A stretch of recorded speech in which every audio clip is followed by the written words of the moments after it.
button. Hopefully now there should be no more interruptions. Dawn and Tino, the floor is yours. Right, thank you. I will start sharing my screen then. Can you see that? We can indeed. Okay. Well, welcome everybody to this presentation. Our intention is to have half an hour of me talking, and maybe Tino having a few things every now and again.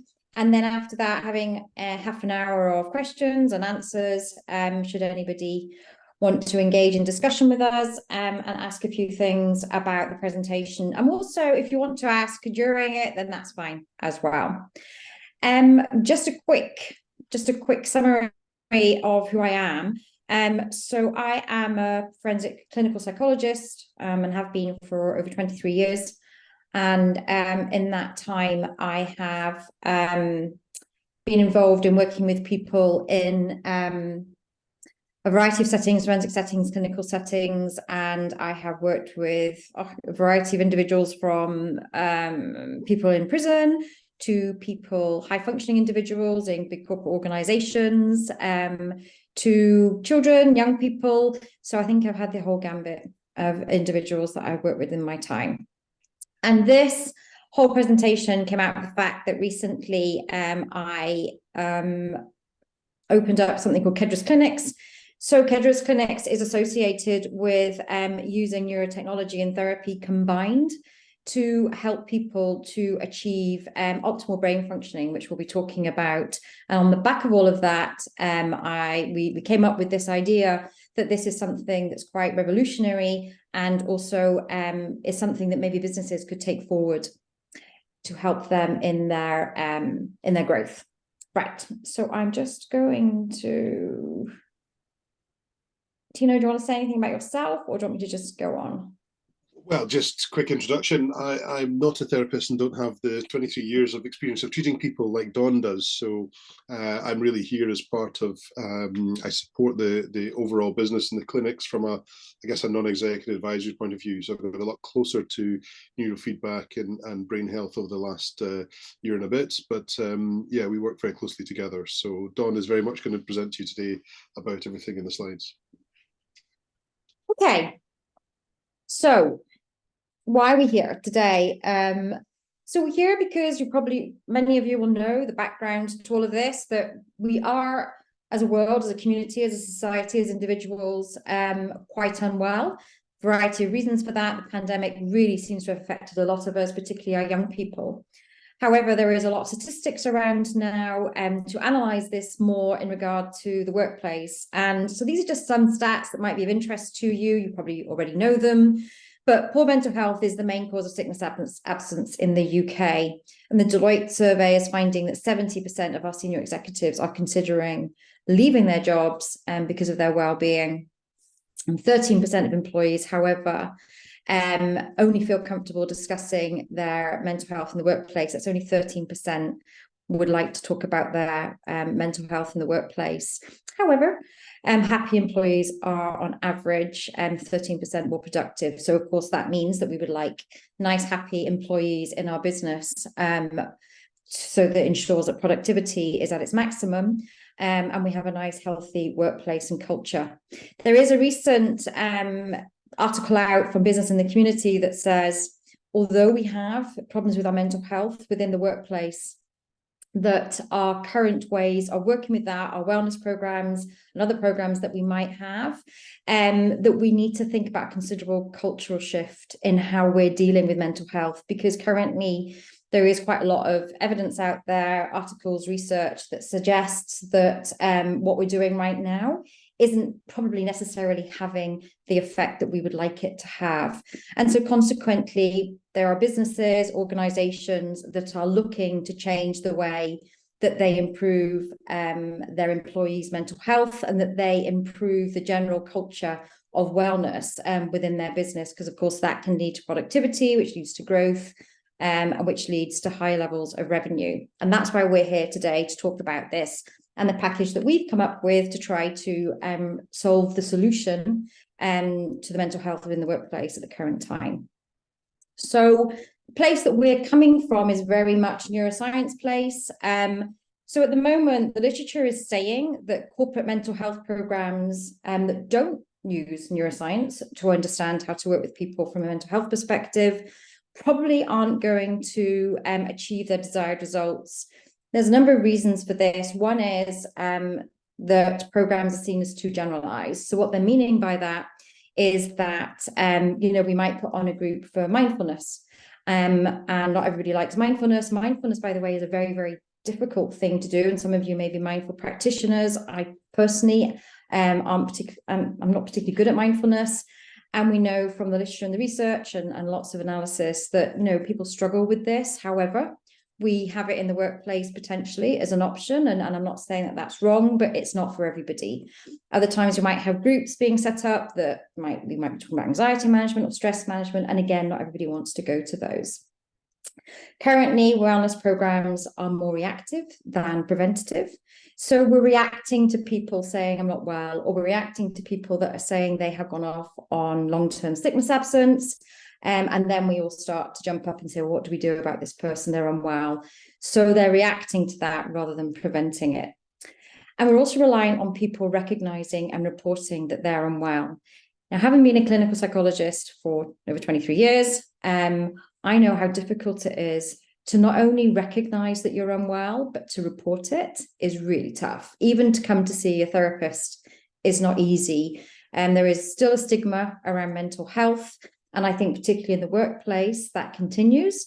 And people continue to be scared that if they talk about their mental health, that will have an impact on their position within the company and potential promotion, etc. So as a result, we now know from all the evidence that's out there that people would rather not talk about their health than talk about it at work. And as a result, that's creating more difficulties because then somebody goes off sick, and we could have actually probably, if we'd realized earlier on that they were unwell, we probably could have kept them at work. And also there is some places that focus on stress and stress management. And yet we know that we need a bit of stress to help us to function at our optimum. Stress is not necessarily a bad thing. It's bad if it's excessive, if it's long-term, if it's consistent, then we get into the process of fatigue. Then we can't concentrate, then we become distressed. However, if we don't have enough stress and we're a bit bored at work, then we go into the comfort zone and we're not engaged, we're bored, and we don't put our all into work. So there is an argument that having an element of stress is actually quite a good thing within businesses. And I think it was just something I wanted to just put in there just to say that, stress management is great. But sometimes when people become unwell, we automatically say we need to reduce their stress. And sometimes, of course, it's good to, if somebody's really in that distress zone, that's fine. But sometimes actually maybe somebody needs to be placed in a situation in which they are being more stimulated. And so stress is maybe increasing. And that's not a bad thing either. Okay, so how can neuroscience help? I really love this image. I think it's great with brain moving because I love brains and I love the neuroscience, and I just think it's such a cool image. So how can we use this in business? So this is a brain. I'm not going to go through all of this in detail because we're not here to do that. We're not neuroscientists. So, however, I think it's important for us to understand the brain just a little bit so that we can understand exactly how we function and how the brain drives us. So basically, there are three main parts of your brain. So there is the brain stem, which is down here.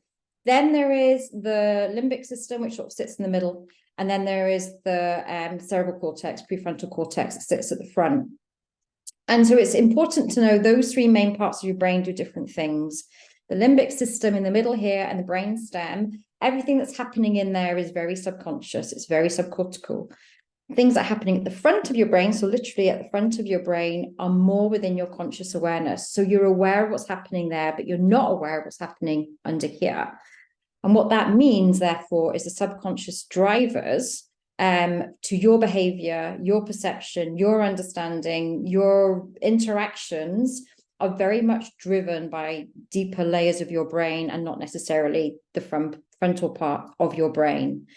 And then we have something here called the amygdala, which is known as sort of like our fear center. It tells us when there is threat around in the environment.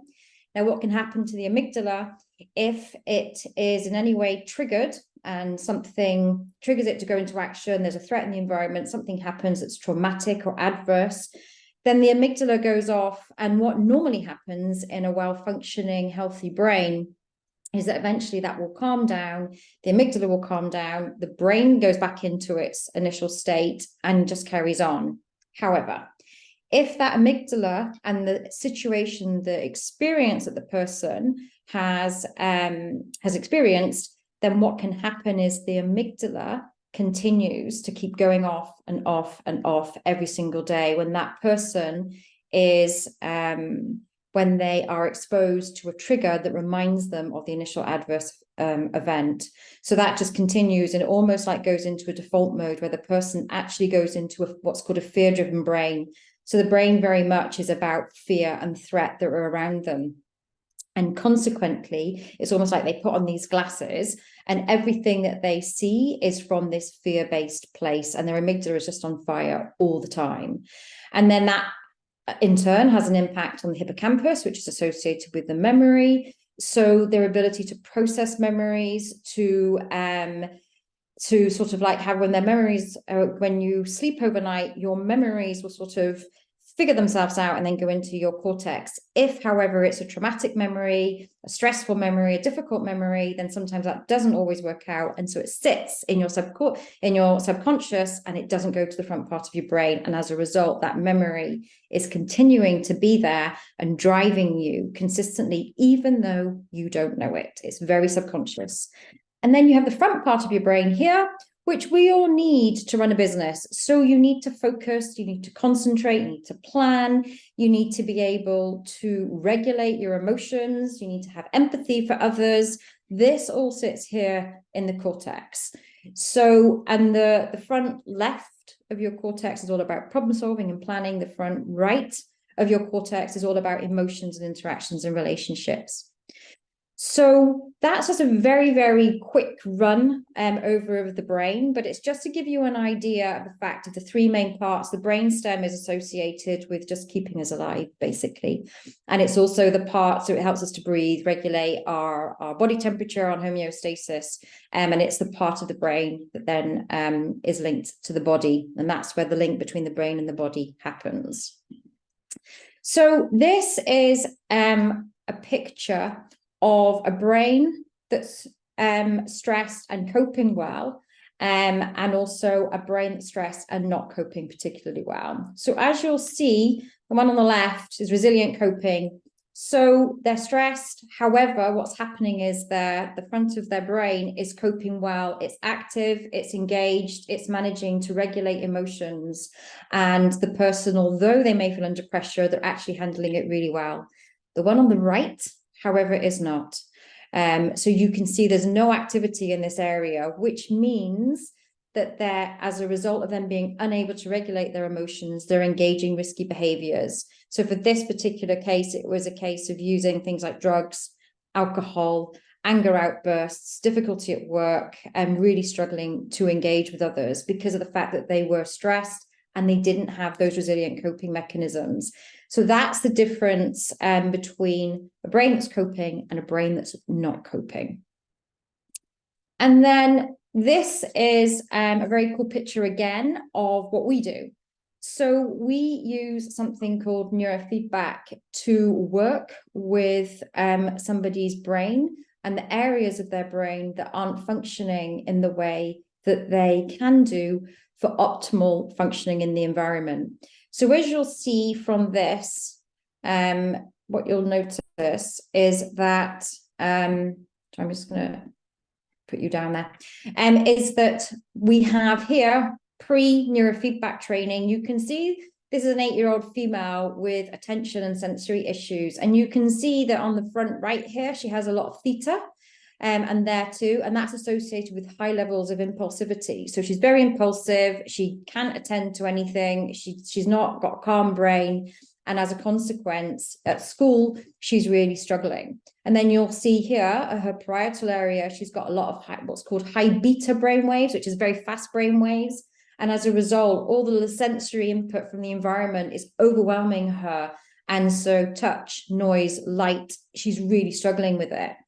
And after 23 sessions of neurofeedback, you'll see the brain has changed. She's now got a very calm brain. There's a lot of alpha here, and the alpha is a nice brain wave that's associated with calm and relaxation.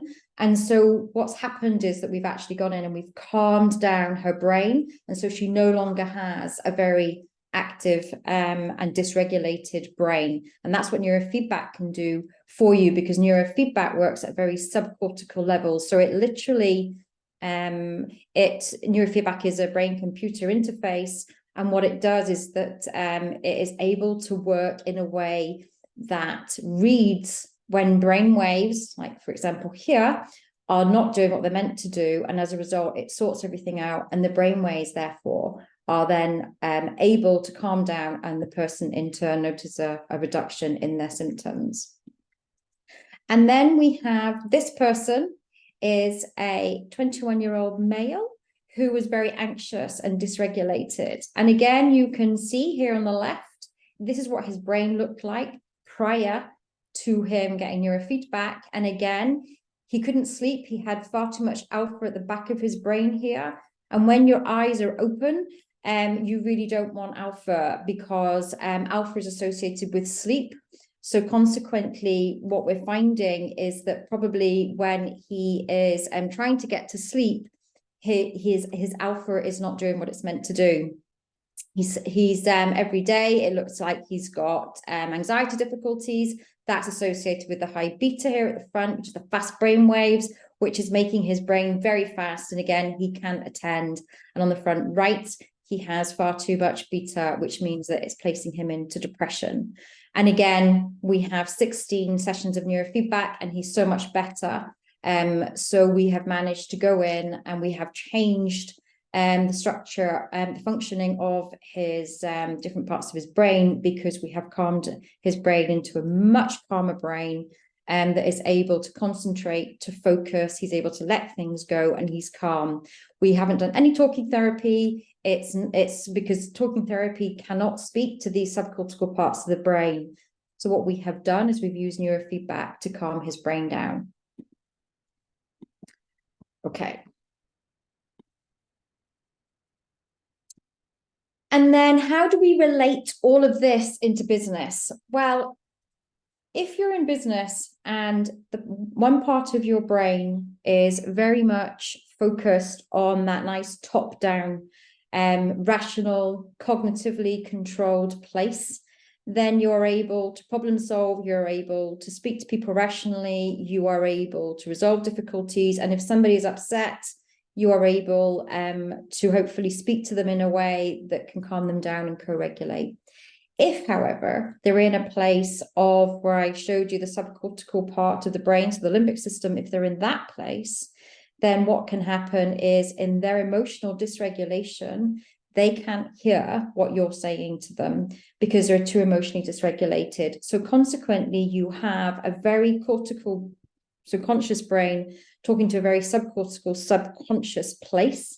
And of course, you can see the difference that's going to happen there. One person's going to be emotionally activated, and the other one is going to be trying to talk to them to calm things down. And the person who's emotionally activated is really going to struggle to hear them. So if we have a lot of brains in a business environment that are all functioning in a different place, and we have somebody who is unwell, mentally unwell, and is having mental health difficulties, their brains are going to be very much like those brains I've just showed you in the picture. There's going to be some parts of them that aren't working in the way that they should work or could work. They're very dysregulated, and consequently, they will be inattentive.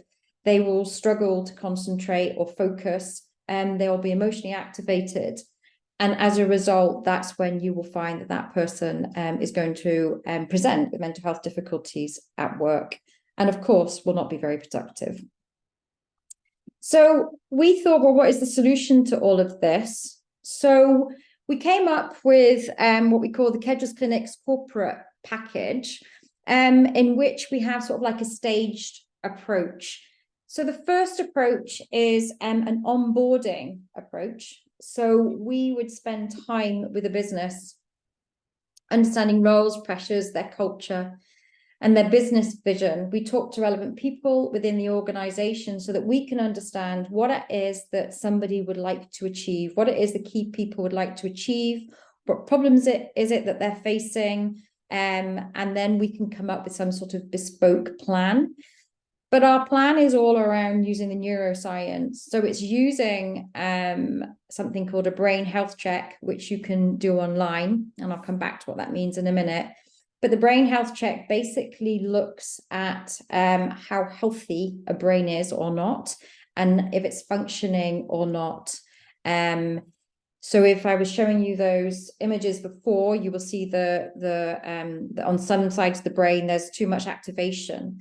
So we would do a brain health check to find out about that activation, so that if somebody's memory, attention, ability to communicate or problem solve is affected, then this brain health check would pick that up. It's an online assessment that can be done really quite fast. And then once we have the brain health assessment, we can analyze it, we can see where the difficulties are, and we can also then come up with some sort of a treatment plan. And we have come up with the idea that we could then use a remote neurofeedback option. So that would be incorporating 28 sessions of a remote neurofeedback over a 3 to 4 week period, in which we would try to do what I've just showed you on the slides. We would try to look at those areas of the brain that aren't working particularly well. And we would use neurofeedback to calm down the brain so the person can focus more, can get better quicker, can improve their communication, improve their planning. And also a creative brain, a calm brain is a creative brain. It's very, very hard to create and problem solve when you're dysregulated. Very, very hard. And I'm sure many of you have experienced this. So we would use neurofeedback to try to calm somebody's brain down as quickly as we possibly could. And also the brain health checks will pick up, if you do regular brain health checks, which is what we would suggest, then it means that you are identifying individuals within the organization who are unwell before they realize that they're unwell. So the brain health check will pick up that individual who might be struggling and either A, doesn't know they're struggling, or B, doesn't want to say that that's what's happening for them, that they are struggling. So the brain health check could be used quite regularly to pinpoint individuals who might be having a difficult time and challenges, but too afraid to say it, or actually don't even recognize that that's a problem for them. So we're using neurotechnology that has got 60 years of research behind it. And we would use a brain health check, which has got even more research behind it. And it's used quite a lot to investigate neurodegenerative diseases and things like PTSD and depression and anxiety. And we also have a digital remote neurofeedback option, as well as an in-clinic option as well. So if people wanted to come to clinic, either in Edinburgh or Perth, then we would see them and be able to do some work with them in clinic. We also introducing more analysis of the brain, so a deeper analysis of the brain called a QEEG, should people wish to find out even more about the way that their brain is functioning. So as a result of this, the wellness package that we're introducing to business could be global, could be national, because everything is done online. And as a consequence, it means that we could scale up as much as required. So what are the outcomes and gains and benefits of this for any organization?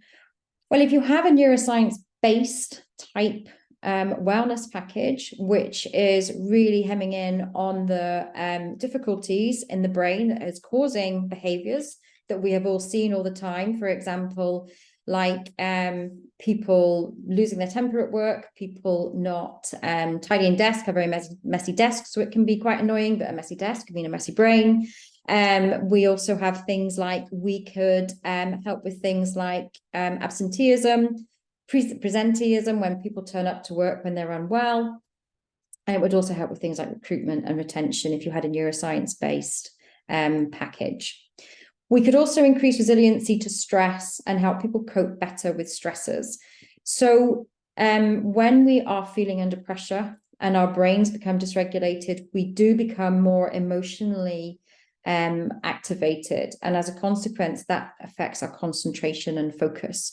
So what we can help to do is help people to be in very demanding positions and yet cope with the stressors in their personal and their professional life better than they may feel they are doing. Because neurofeedback also, it doesn't just hem in on difficulties, it also helps to improve clarity. It can help to help the person respond to external stressors better than they have done before, and improves clarity. And there is an example I have of somebody I worked with who worked in the finance industry in a very difficult job, very high-powered job.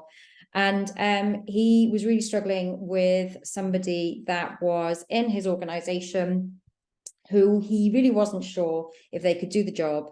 And he was doing what he always had done, which is that he was responding to them in a way that was emotionally activated, difficult, frustrated, angry. And the person in turn was becoming emotionally dysregulated themselves because of the fact they had all this pressure on them.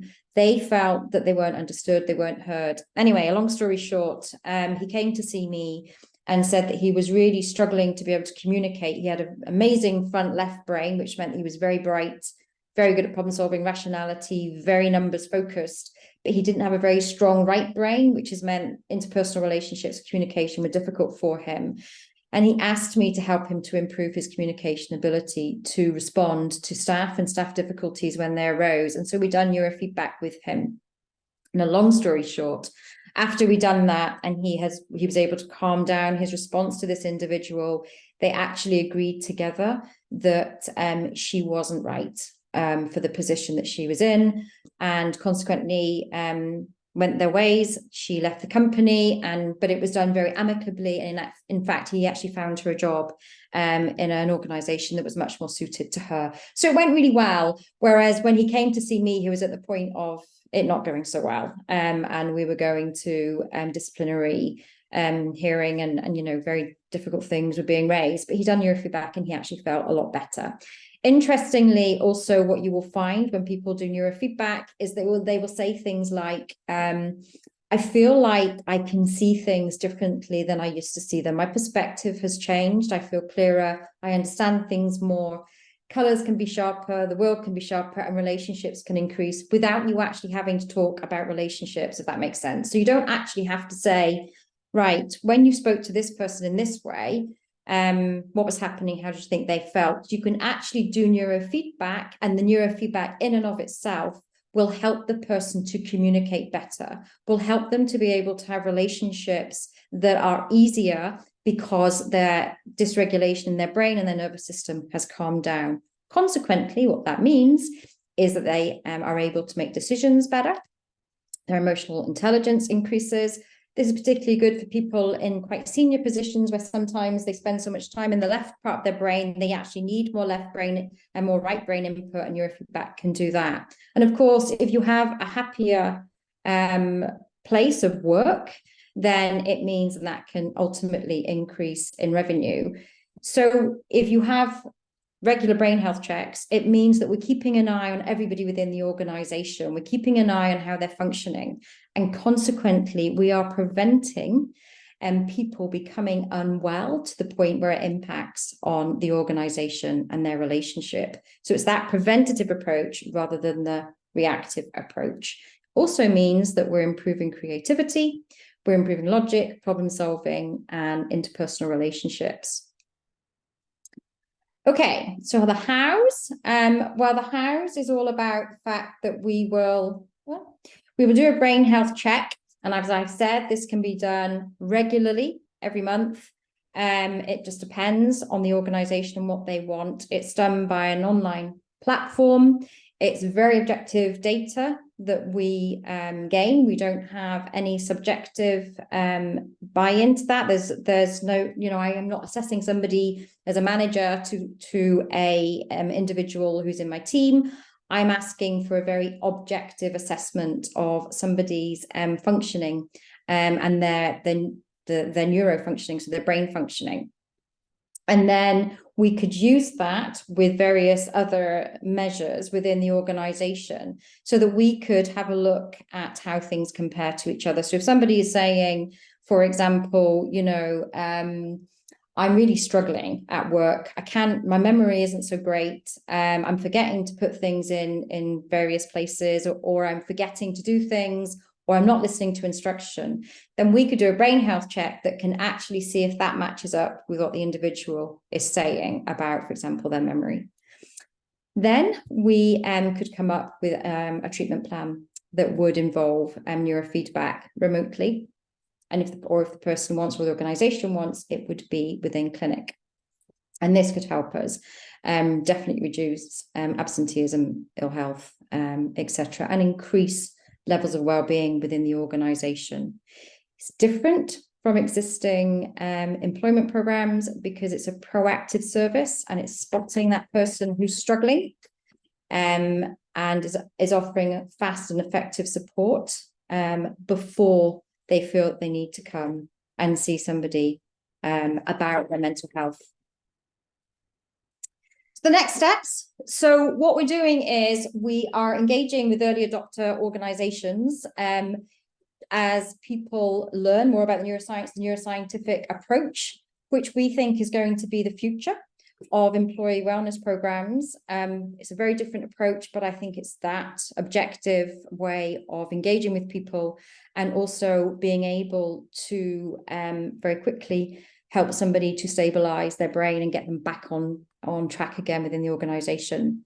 And then timeframes, that would be us organizing things with individual organizations and businesses, and we'd be looking at outcomes. So for example, we'll have outcome measures of how things have changed in the organization when people adopt our package, to see, you know, what's the change when they adopt our package as opposed to the way things were before. And we have different individual outcome measures, and then the future and what that would mean for the organization in regard to themselves, their revenue, and where they're going to take things from here using the neuroscientific approach to wellness.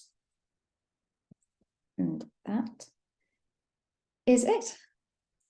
I think I did very well. It's 35 minutes.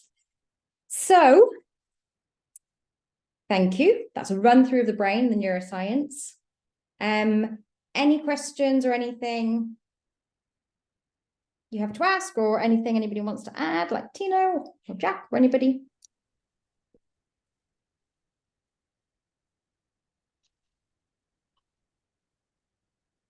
Nothing for me to add. I think just for a bit of background, obviously Dawn's worked with lots and lots of individuals from different backgrounds and from many different professions. We've had sports people who've wanted to improve their sporting ability. We've had musicians who wanted to perform better in concerts. We've had all sorts of different people. So this is really the first time we're beginning to say, why don't we use this more holistically across the business world? And very keen for your thoughts and feedback. And so any just general comments you've got, or any observations or just questions of things that you've heard today would be just very helpful for us, just very useful to get a bit of feedback.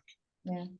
Can I just give some examples? You reminded me, Tino, of examples, sorry. Some examples we can give from our clinic at the moment. We've had, in terms of the sports side, we've had somebody that is a competitive marathon runner and wanted to improve their times. So we done some neurofeedback with them. And I think from memory, they had about 12 sessions. And anyway, they improved their running time by 6 minutes. And they came second in the marathon, which was unheard of for them. So that can give you an idea of how neurofeedback can impact on both the brain and, of course, the body, because the brain and body are so connected. But we just helped her to calm down her physiological tension. It allowed her to run faster. And of course, her brain had a lot more clarity. So that's one example of how you could use it in sports. In things like maths, and we mainly work with children that have problems with things like maths or attention at school, ADHD, etc. We've got one example of a girl that was 13 years old and came to us with dyscalculia, so she couldn't do maths, really struggled with her numbers. And within 5 sessions, she had come top of her maths class. And she got 85%, and that remained consistent in all the time that we were tracking her when she was working with us. So we also have children who struggle with speech because they have neurodivergent difficulties. And we have found with them that they are speaking within a number of sessions as we've targeted that particular part of the brain associated with speech. And then in regards to people in businesses and organizations, we work a lot with people that are under a lot of demand, high pressured jobs, and they are really struggling in their personal life because their professional life is really creating a lot of pressure on them. And what we have done is that we have helped them to realize how stressed they actually are, tense they are. It's incredible that when you start to do some neurofeedback with some really incredibly intelligent, high-powered individuals, that they actually become more aware of how tense their body has been when they haven't been aware of it because they numb out from it so much. And of course, that then has an impact on their ability to think and rationally resolve difficulties.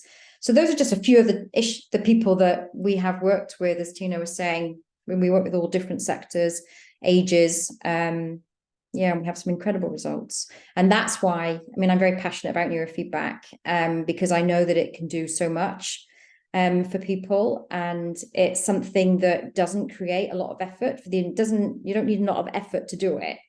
Neurofeedback is you sit in front of a TV and the TV is able to identify which parts, well, not the TV, but we have sensors on your head and they read your brainwave activity. So what that shows us is when I showed you those different brain maps where you see the red in the brain where it's dysregulated, that is picked up by the sensors. The sensors then feed that into our computer. We then, in turn, feed that back into we feed that into a TV, and the TV shows the brain its own activity via sounds and images and movies and things like that. So the brain, therefore, basically heals itself. So you're tapping into the brain's inherent ability to heal. So it then identifies where those bits are in the brain, goes in and really sorts things out itself. And because that's what the brain does, it loves information, it loves to process information, it takes that information on board, and then it just literally basically interacts with itself, just like we would look in the mirror and change things that we see that we don't like. The brain does the same when it sees itself on a screen. And that's what neurofeedback is. I'm just going to jump in very quickly, Dawn, just to say that this too fascinates me. I could honestly listen to this type of discussion all day. Just a couple of points of clarification. Am I right in thinking that the package that you were talking through at the end of the slides there, one, you can do that completely remotely? It would be a wholly remote proposal. And two, you're looking for participants to support a pilot study to get this off the ground. Yes. Yeah. Brilliant. Thank you. So I was just going to say, well, I think thank you so much, Dawn. That was so interesting. I didn't actually know a lot about neurofeedback, and my questions was actually, you just explained it, was kind of how do you do it? You know, what is it? And I think that's just so fascinating that the brain picks it up and sees it. So yeah, my questions were just actually how does it actually work? But also, and you did kind of allude to it a little bit there as well with the girl you talked about, is you were tracking her and the results stayed the same. So I was just wondering, is there any data that you have on, you know, how long does that kind of corrective, I feel it's a little bit like corrective surgery without being invasive, but that kind of corrective treatment last? Do we know? Yeah. It's long lasting. It's almost like permanent. So when the brain changes, it's so malleable. I love the brain. I mean, we can work with it and it changes and it's neuroplastic. And so we say, I don't want to say permanent, because the brain then it could come up another trauma or another event. And as a result, you might need to boost. But once you've done that, so that girl, she'll now be able to go on, and we know we've tracked her for another 3 months. Her maths is great. It remains great. Which is, fantastic. So the changes are longer term. So they're long lasting, unless the brain comes up against something else that it really struggles with. So for example, I worked with somebody with complex PTSD. She came to me after, God, how many years? She'd been in therapy for 15 years. and different therapies, CBT and other types of therapies. And so she was referred to me because the therapists that were working with her were like, we just don't know what else to do. So I worked with her, and she done incredibly well. And she's now, she doesn't work with me anymore. And she said to me when she left, after about 6 months of leaving, she said, I want you to know my brain is still changing. It's still responding to the environment in a way I just cannot explain. It's amazing. So yes, it's long lasting. So we change your brain, we change your brain. And I suppose the other things for me is, the aging process obviously happens as well. So there's that menopause, Yes. I certainly, even for my own, I'm kind of Yeah. it's kind of like, I'm laughing at that girl that was, with maths as well. I'm an accountant. Honestly, see, sometimes I'm like, how much is that? Like this morning, I could remember a song. Someone sent me a song. It was like, "Yeah, is the only way is out," which is the most random song. I knew all the words, but earlier on in the day, I forgot where I'd gone into the kitchen. Yeah. So it's just that interest about the different stages of the brain as well. 100%. Yeah, such a great question. We are working, there's a lot of now research being done with people with Alzheimer's and Parkinson's and that are really, and it's working really well with people. In fact, one of the people who actually, the system I work with in clinic, the woman who sort of developed it to a certain extent, her father had dementia, and he was a professor, and she used neurofeedback with him, and she said that when she used neurofeedback with him, he completely changed. He started to deteriorate so much, couldn't concentrate, couldn't focus, which of course for a professor was very difficult. A lot of problems with emotional dysregulation. And then she done neuro with him, and this woman's mum, so the professor's wife, said, "You've actually given me my husband back." And he was like 10 years before he passed away. So that's when and the menopause is very personal to me, because I went through it. And I just, I was in that situation where sometimes because I was in the menopause, this is my excuse. I wasn't thinking straight. So I went to the doctor and said, on menopause, I need HRT, And the doctor said, no, your symptoms aren't severe enough, which in itself was not particularly nice to hear. And apparently, according to people, I was irritable. And I wasn't focused very well, and I wasn't concentrating. So I came home and I said to my husband, am I stupid or what? I should be doing neurofeedback on myself. So I done neurofeedback, and I only done 5 sessions on interhemispheric, because that's what instability in your brain is, which causes menopause. And after 5 sessions, I was sleeping. I was like, oh, thank God. And I was not having my night sweats anymore. And a colleague said to me, you are so different. What have you done? Have you been on holiday? And I said, no, I'm just in some neuro. And that remained. So I can continue to sleep, thank God. So that's really good. And I think I'm getting better with my cognition. I need to do more on myself. I just don't get time, but I wasn't able to find words, but I can find the words again now. So there is a part of your brain about finding words on the left, and that's really affected by the menopause. So we went in, and I was doing some work on my brain. I think it's such a fascinating thing, because your brain, different parts of your brain do different things. And I think when you understand that, you know where to work with the brain to help it to get back into that really nice, calm, regulated place. And, people that come to see us are just amazed at how they feel and what can be done after 1 session, 2 sessions. It's quite incredible. And Dawn, you've also had experience with long COVID as well, and helping people. We have, yes, we have. We've helped a lot of people long COVID, and with really good results in combination with the treatments. So that's worked really well, particularly about headaches, and again in terms of cognitive functioning. So not being able to concentrate and focus. We really helped with that as well, because we've sort of lightened up their frontal lobes again. So if your frontal lobes have got really slow brain waves on them, like delta and theta, that's a really slow brain. And we go in and just help it to wake up so you can concentrate again. And so you can read, and we've done that with people with long COVID. And we've actually got involved in a study on the menopause now, because I'm so passionate about it, and because I think that we could use neurofeedback a lot for women, that I'm getting involved in a study just to show that. And we're also starting to go down and look at sports and sports professionals, and how we can use them for head injury, traumatic brain injury, and concussion.